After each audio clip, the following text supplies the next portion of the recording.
Hello, chronic illness warriors. My name is Sarah Boyd, and I'm the president and founder of Operation Truth Vaccination Exposure Research. This week, I'm going through the War-Related Illness and Injury Study Center, going through their week-long course of several different medical specialists that have been chosen from my VA healthcare team. Anywhere from dietitian to neurology to neuropsychology. So this week, starting on Monday, I've been seen at the WRIISC Center, and it's been quite mentally challenging. The first day, I've seen 3 different medical specialists, the first one being a dietitian, and we went over an extensive amount of information to include my gastroparesis and what's been causing my gastric issues. And she confirmed that the FODMAPs diet is the best one for my dietary needs, and she commended me on my ability to be so in tune with what my needs were for my body, that I have been able to stay within normal limits for my vitamins and minerals without having to use any supplements. And as anyone that has gastroparesis knows, that is very challenging to achieve. But because of cannabis, I have been able to have that appetite and intake the calories needed to ensure that I'm getting that nutritional value.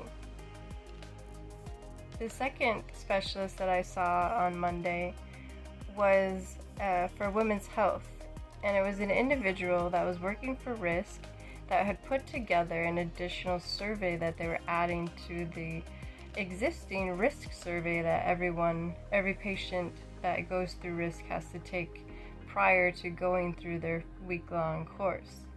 And so this questionnaire consisted of several different women's health related questions, and this information was going to be then added to this existing survey. And so it was a great opportunity to be part of this process of adding this additional women's health need to this WRIISC questionnaire.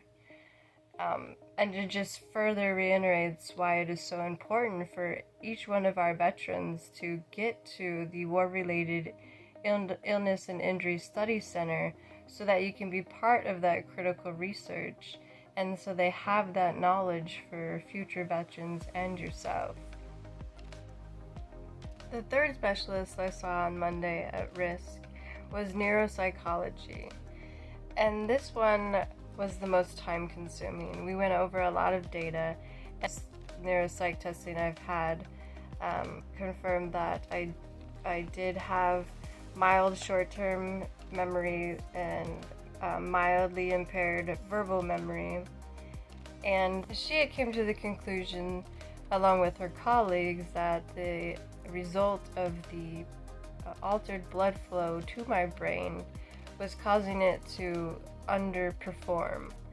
And so she saw a pattern of behavior that was secondary. So there was no main root cause of brain damage, but the brain damage was secondary to this blood flow. Great information to be able to go through this day and discuss all these different findings, and to really have this amazing one-on-one conversation with these specialists that have been researching this for quite some time.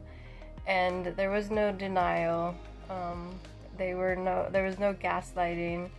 Every specialist I have seen at the WRIISC facility has agreed that my medical conditions have been caused by this vaccine injury, and it's been a great experience to be able to speak with these specialists and have this level of education that I have been able to acquire through this many years of researching what's been going on with my body and the possibility that anthrax vaccine did cause this, and to finally have that reassurance that it is really truly occurring, and it is as a result of this vaccine injury.